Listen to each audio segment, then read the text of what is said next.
Isang maganda, mapagpala, mapagbigay at magka-Diyos po na gabi sa bawat isa. Dito na po tayo sa mga awit 36:4. Welcome po kayo sa ating gawain mga kaibigan. Dito na to sa mga awit 36:4 aking babasahin. Masama ang binabalak samantalang nahihimlay.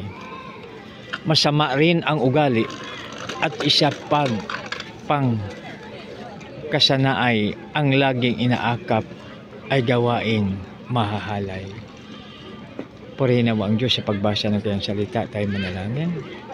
Panginoon, maraming salamat po sa iyong proteksyon. Salamat po sa lahat.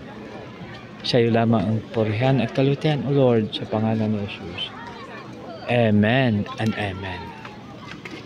Sa 4 na po tayo mga kaibigan. Masama ang binabalak samantalang nahihimlay. Masama rin ang ugali ay sa pang kasamaay ang laging inaakap ay gawain mahahalay.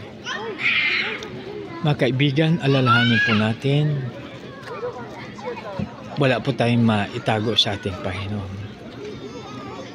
Kaya wherever we are, anumang oras, anumang pagkakataon, piliin po natin ang paggawa ng mabuti.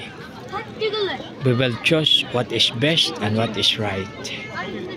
Dahil the Lord is watching us from a distance. So ito yung alalahanin natin palagi. Kaya tayo manalangin na po. Panginoon, maraming salamat. Gabayan mo po kami na aming magawa ang dapat natin gawin, Panginoon.